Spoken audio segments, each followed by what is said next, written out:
நாம பார்த்தோம்னா இந்த அசுரன், கர்ணன் இந்த மாதிரி படம்லாம் பார்த்திருப்போம். இதுல பாத்தீங்கன்னா என்ன பண்ணிருப்பாங்க, தாழ்ந்த ஜாதி மக்களை பாத்தீங்கன்னா மேல் ஜாதி மக்கள்னு சொல்றவங்க பாத்தீங்கன்னா கொடுமை பண்றத படமா எடுத்திருப்பாங்க. சோ இந்த மாதிரிலாம் பார்த்தா படத்துலதான் நடக்கும். இல்ல இதுக்கு முன்னாடி எல்லாம் இப்படி நடந்துகிட்டு இருந்தது, இப்பெல்லாம் இந்த மாதிரி விஷயம் நடக்கிறதுக்கான வாய்ப்பே இல்லை அப்படின்னு நிறைய பேர் நம்பிட்டு இருந்திருப்போம். பட் அதெல்லாம் இன்னமும் நடந்துகிட்டு இருக்கு அப்படின்னு ப்ரூவ் பண்ற மாதிரி ஒரு விஷயம் நடந்திருக்கு. அது எங்க அப்படின்னு பார்த்தோம்னா சிவகங்கை மாவட்டத்துல ஒரு கொடூரமான விஷயம் நடந்திருக்கு. ஆனா இந்த மாதிரி தான் எப்படிதான் இன்னமும் யோசிச்சுட்டு இருக்காங்க அப்படிங்கிறது இன்னுமே புரியல. எல்லாருமே மனுஷங்களா இருக்கும், எல்லாம் சமத்துவமா இருக்கும். பட் இந்த டைம்ல கூட ஜாதி வெறி பிடிச்சி ஏன் இப்படி இருக்காங்கன்னு புரியல.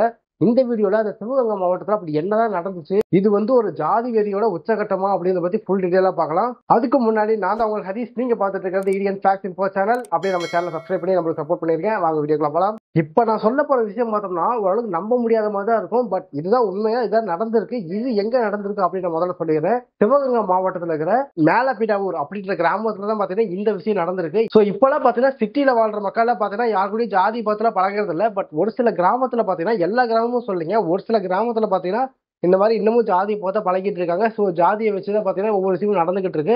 ஸோ அந்த மாதிரி தான் பாத்தீங்கன்னா இந்த மேலப்பிடாவூர் கிராமத்துலயும் நடந்துகிட்டு இருக்கு. இங்க என்ன நடந்துச்சு அப்படின்னு பார்த்தோம்னா ராமன் செல்லம்மா அப்படின்னு ஒரு தம்பதி இருக்காங்க. அவங்களுக்கு பாத்தீங்கன்னா ஒரு 2 பசங்க இருக்காங்க. ஸோ இவங்க பாத்தீங்கன்னா ஒரு ஷெட்யூல்டு கேஸ்ட்டை சேர்ந்தவங்க.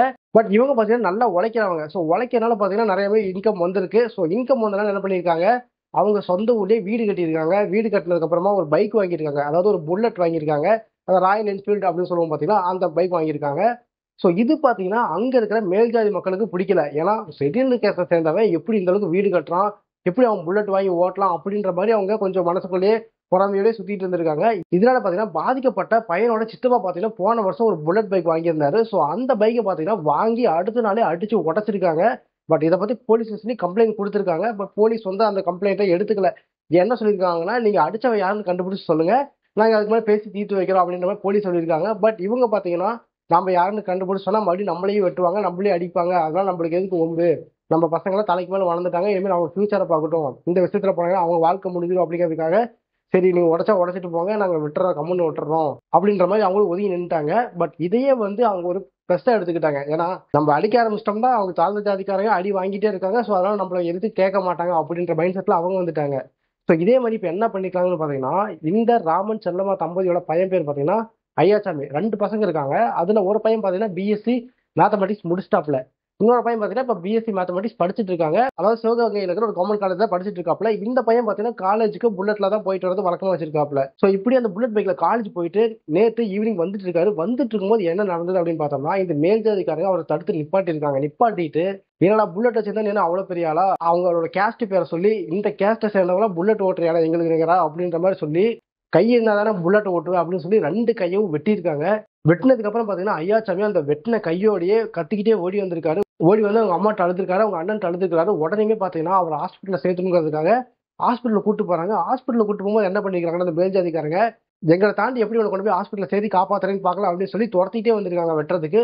ஸோ இவங்களுமே பாத்தீங்கன்னா அவங்க கிட்ட தப்பிச்சு போய் எப்படி ஹாஸ்பிட்டல் சேர்த்திட்டாங்க. இப்ப பாத்தீங்கன்னா மதுரை ராஜாஜி அரசு மருத்துவமனையில சிகிச்சை பெற்றுட்டு வரான் அந்த பையன். ஸோ அந்த ஹாஸ்பிட்டல்ல என்ன பண்ணிட்டு இருக்காங்கன்னா, வெட்டின கையை ஒன்னா சேர்க்க முடியுமா அப்படின்ற மாதிரி அறுவை சிகிச்சை பண்ணிக்கிட்டு இருக்காங்க. ஸோ இப்படி இவங்க ஹாஸ்பிட்டல்ல சிகிச்சை எடுத்துட்டு இருக்கும்போது பாத்தீங்கன்னா இந்த மேல்ஜாதிக்காரங்க என்ன பண்ணிருக்காங்க, மறுபடியும் இவங்க வீட்டுக்கு ஆள் இல்லாத உங்க வீட்டுக்கு அவங்க வீடு ஜன்னலா இருக்கட்டும், கதவா இருக்கட்டும், சுவிட்ச் பாக்ஸா இருக்கட்டும், ஓடா இருக்கட்டும், என்னென்ன அவங்களுக்கு தெரியுது எல்லாத்தையுமே அடிச்சு உடைச்சிருக்காங்க. ஸோ இதுக்கு மேல ஒரு கொடுமையான விஷயத்த அந்த மக்களுக்கு பண்ணவே முடியாதுங்கிற அளவுக்கு பண்ணிருக்காங்க. ஸோ அந்த பையனோட கையை வெட்டின 3 பேரோட பேரை நான் சொல்றேன். வல்லரசு, வினோத், ஆதி ஈஸ்வரன், இது அந்த 3 பேர்த்தோட பேருமே. சோ எந்த அளவுக்கு அவங்களுக்கு ஜாதி வெறி ஊறி போய் இந்த அளவுக்கு எங்க முன்னாடி புல்லட் ஓட்டுறியா அப்படின்னு சொல்லி கையை வெட்டியிருப்பாங்க. இதெல்லாம் கேட்கும் போதே ஏதோ படத்துல நம்ம பார்த்துட்டு வந்த மாதிரி இருக்குது. சொல்ல போனா இதெல்லாம் உண்மையாவே நடந்திருக்கோம் அப்படின்னு கேட்டோம்னா இன்னுமே நம்ப முடியாத அளவுக்கு தான் இருக்கு. ஏன்னா நம்மள படத்துல பார்த்துருக்கோம், இந்த மாதிரி சம்பவம்லாம் நம்ம படத்துல மட்டும் தான் பார்த்துருக்கோம். பட் ரியலா இன்னமும் தமிழ்நாட்டுல நடந்துகிட்டு இருக்கு அப்படின்னு நினைக்கும் போது தான் ரொம்பவே மனசு சங்கடமா இருக்கு. அது மட்டும் இல்லாம அந்த பாதிக்கப்பட்ட பையனோட அண்ணன் பிரஸ்ல என்ன சொல்லிக்கிறாருன்னா, எங்களை பார்க்கும் போதே ஒரு வித்தியாசமா பாக்குறாங்க. அதாவது எப்படி பாக்குறாங்கன்னா, ஒரு நாய் சேத்துல பறந்து எந்திரிச்சு வந்தா நம்ம எப்படி அதை தள்ளி தூரப்போம் அப்படின்னு சொல்றோம், அந்த மாதிரிதான் இவங்களை பாக்குறதுமே. ஒரு மரியாதை இல்ல, ஒரு உயிராவே எங்களை பார்க்க மாட்டேங்கிறாங்க, ரொம்பவுமே கொடூரமா தான் நடத்துறாங்க, மோசமா நடத்துறாங்க அப்படின்ற மாதிரி அவருமே சொல்லியிருந்தாரு. பட் அவங்க சொல்றது கேட்கும் போதே நம்மளுக்கு கஷ்டமா இருக்கு. நாம ஒருவேளை அந்த இடத்துல இருந்தோம்னா நம்மளால அந்த இடத்துல சர்வே பண்ண முடியுமா அப்படின்ற இதை யோசிச்சு கூட பார்க்க முடியல. ஸோ இத்தனை அவமானங்களையும் அசிங்கங்களையும் இவ்வளவு பிரச்சனைகளையும் அவங்க தாங்கி தான் வாழ்ந்துகிட்டு இருக்காங்க அப்படின்னு நினைக்கும் போது இன்னமும் தமிழ்நாட்டுல எத்தனையோ ஆட்சி மாற்றம் வந்துகிட்டு இருக்கு, எவ்வளவோ விஷயங்கள் நடந்துகிட்டு இருக்கு, எங்கெங்கயோ வளர்ந்து போய்கிட்டு இருக்கோம். தமிழ்நாட்டுல இருந்து ஃபாரின்ல போய் ஒருத்தர் வேலை செஞ்சுக்கிட்டு இருக்கான், எல்லாருமே எங்கெங்கேயோ போய் எவ்வளவு பெரிய பெரிய ஆளா மாறிக்கிட்டு இருக்கோம். பட் இன்னமும் பாத்தீங்கன்னா இந்த சின்ன விஷயத்த ஜாதியான ஒரு விஷயத்தை வச்சுக்கிட்டு இன்னும் பெரிய பெரிய பிரச்சனைகளை உருவாக்கிட்டு இருக்காங்க.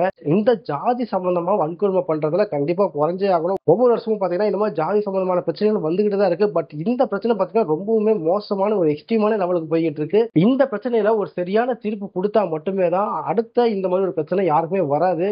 சோ ஒவ்வொரு அரசியல் தலைவர்களுமே இதை வச்சு ஓட்டாக்குறத மட்டும்தான் பாக்குறாங்க. அவங்களுக்கான நல்ல வாழ்க்கையை அமைச்சு தரணும் அப்படிங்கறத பத்தி யோசிக்கிறாங்களா என்னன்னே தெரியல. முடிஞ்ச வரைக்கும் போலீஸ்க்கு அவங்களுக்கு எந்த ஒரு சப்போர்ட்டுமே பண்றது இல்ல.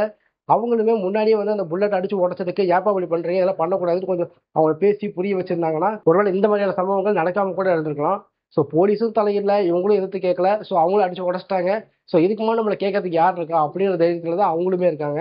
ஒருத்தனுக்கு பிரச்சனை அப்படின்னு சொல்லி ஒருத்தர் திருப்பி கேட்க ஆரம்பிச்சானாவே அந்த பிரச்சனையை உருவாக்குறவன் வந்து யோசிக்க ஆரம்பிப்பான். அடுத்த தடவை இந்த மாதிரி பிரச்சனை கொடுக்கலாமா வேணாமான்னு யோசிக்க ஆரம்பிப்பான், பயப்பட ஆரம்பிப்பான். ஸோ யாருமே அவனை எதிர்த்து கேட்கறதில்ல அப்படின்னு தெரிஞ்சதுக்கு அப்புறம் பாத்தீங்கன்னா தான் இந்த மாதிரியான சம்பவங்கள்ல நிறையவே நடக்க ஆரம்பிக்குது. இந்த சூழ்நிலை வந்து தமிழ்நாட்டுல மாறினா மட்டும்தான் ஜாதியெல்லாம் ஒழியும். முதல்ல மனுஷனா மனுஷனா பாருங்க. இப்ப படிக்கிற பசங்களா பாருங்க, காலேஜ் படிக்கிற பசங்களா இருக்கட்டும், ஸ்கூல் படிக்கிற பசங்களா இருக்கட்டும், எல்லாருமே பாத்தீங்கன்னா இதெல்லாம் எதுவுமே பார்க்காம தான் பழகிட்டு இருக்காங்க. பட் அதுலயும் பாத்தீங்கன்னா ஒரு சிலர் இந்த மாதிரி அவங்க பேரண்ட்ஸ் ஒரு சொல்லி கொடுக்குறாங்களோ இல்ல எதனால கத்துக்கிறாங்கன்னு தெரியல. பட் இதையே வந்து ஒரு குறிக்கோளா வச்சு அவங்க படிச்சு முடிச்சிடறாங்க. படிச்சுட்டு முடிச்சுட்டு நல்ல வேலைக்கு போறாங்களா அப்படின்னாலும் அதுவும் கிடையாது.